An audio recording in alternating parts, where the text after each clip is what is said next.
So I welcome our principal, faculty members, research scholars, students for the IIC webinar on insights to National Innovation and Startup Policy 2020 by Dr. V. Mahesh. Dr. V. Mahesh, Associate Professor in the Department of Biomedical Engineering, obtained his BE from Annamala University, MTech from MIT Manipal, and PhD from Anna University. He has completed his postdoctoral fellow with University of Cape Town, South Africa. He has completed a postgraduate program in machine learning and is currently pursuing a program on deep learning, postgraduate program on deep learning. 3 scholars have completed PhD under his guidance, and he has published more than 50 papers in journals and conferences. A team of students under his guidance have won the first prize in Smart India Hackathon in 2019. Students under his guidance have won Texas Instruments Analog Design Contest and an international project competition organized by Schneider. He has done a consultancy work with the National Instruments, and he has applied for a patent as well. Dr. Mahesh's startup initiative is to be incubated in SSN, and he has completed 3 PhD scholars, and 2 candidates are pursuing under his guidance. I welcome Dr. Mahesh to give an insight into the National Innovation and Startup Policy. Over to you, Mahesh, sir. Thank you very much, Dr. Balaji. And thank you, sir. I thank our principal for this wonderful opportunity to talk to friends on NISP, National Innovation and Startup Policy. It's under his guidance, our principal's guidance, I just went through the policy, the startup policy. It is an 80-page document. It's been given in the AICT website and the NISP website. So I'm here going to present the crisp of the NISP policy 2020.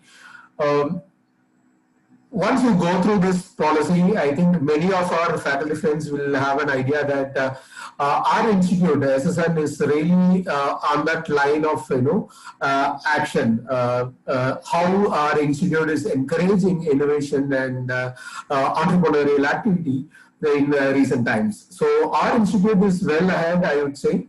Probably there are certain things which we need to cover as well as an amendment within the institute.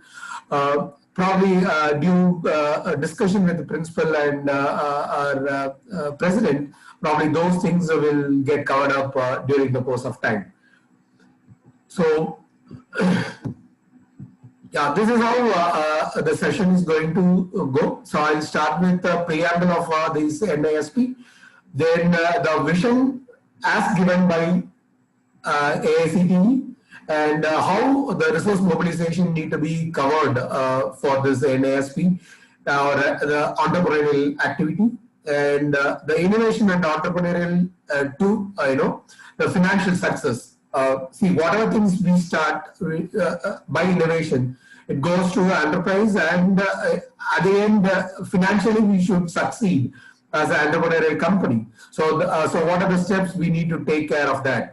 And other thing is what we will be discussing is nurturing the innovation and startup. How institute, higher education institute should nurture the innovation and the startups within their campus.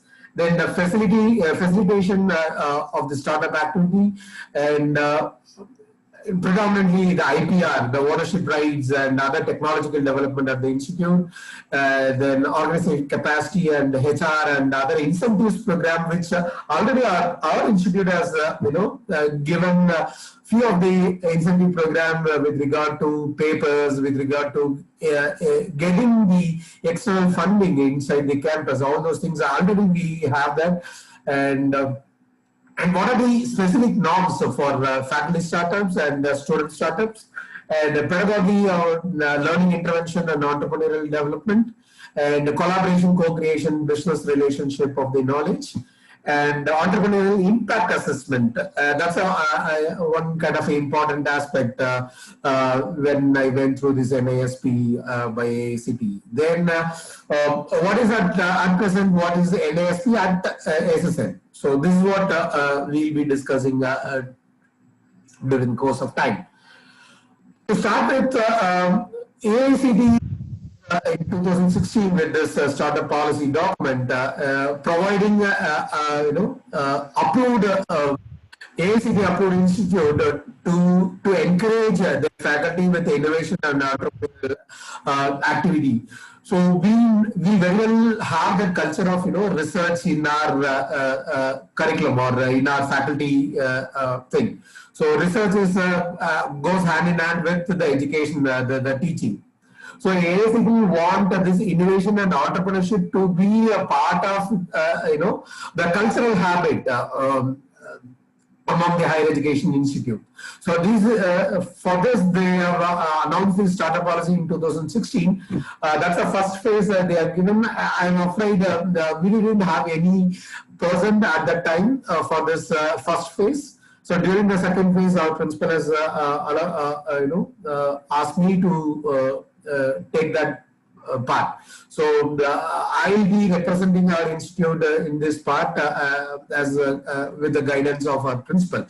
So we'll come to know what are the training programs and what are the other things AICT is going to carry on with making entrepreneurial and innovation as a cultural habit. So that's the important thing which we need to understand, making it as a cultural habit. I emphasize that word cultural because that's an important aspect in whatever you do in the innovation or entrepreneurial.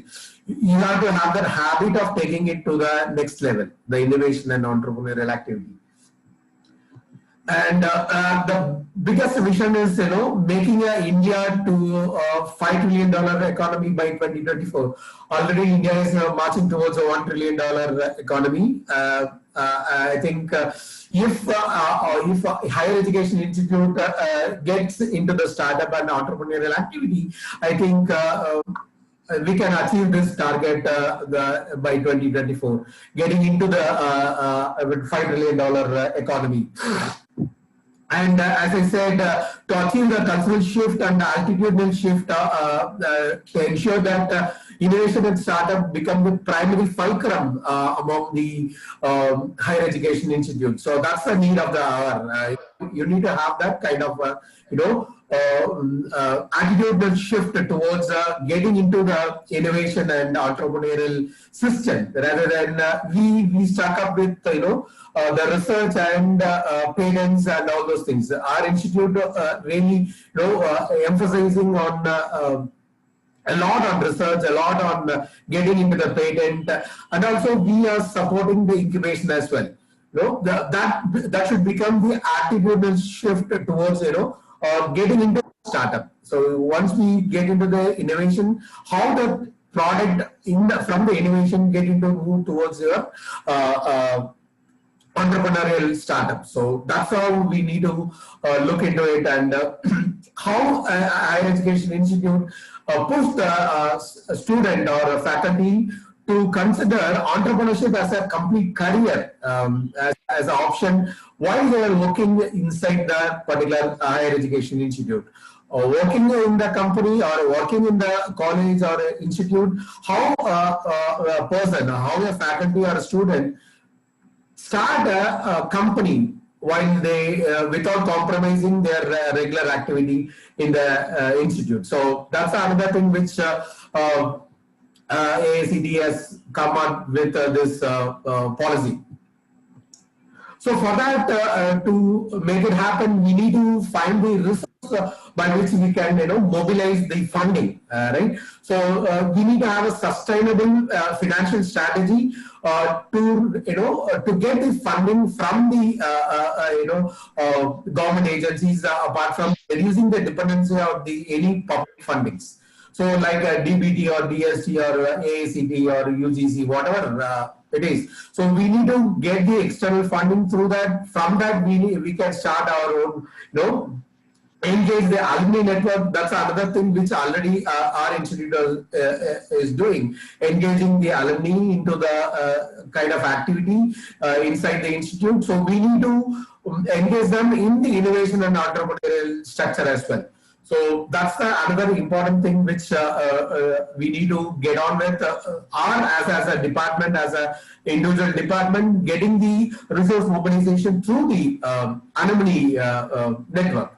So whether our students has got any entrepreneurial firms already working on under, so they can be a part of the entrepreneurial startup which our faculty or student is going to start inside the institute. We can have a partnership with the alumni network, and we can have our resource mobilized through them as well.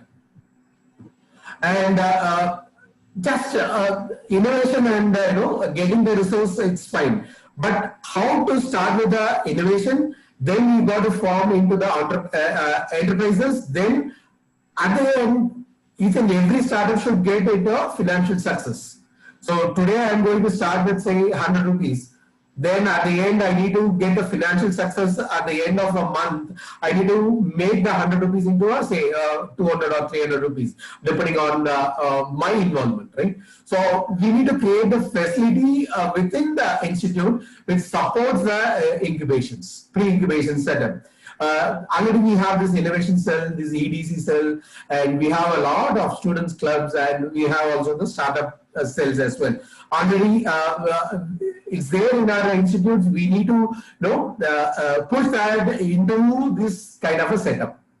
And our incubation setup is, facility should be accessible 24/7.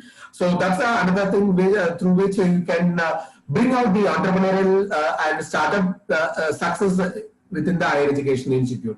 So the facility, the incubation facility should be accessible to the student and the faculty by 24/7. Then another important thing is it can be a separate entity within the institute, or it may not be a separate entity. Separate entity in the sense you can have a registered startup entity as a with the institute at the backdrop. So with the institute address, you can register your firm or your company with the address of the institute, or you need not do that. You can have a non-registered company, but you can have that in the incubation setup. So that is also possible. So that's what it means. Yeah, and getting on to the nurturing the innovations, we need to emphasize, as I told already, we need to emphasize the startup and the innovation amongst the students, predominantly the UG and PG students. We need to push them to establish a process, and we need to create a mechanism by which they can start, the student can start his or her own company inside the campus.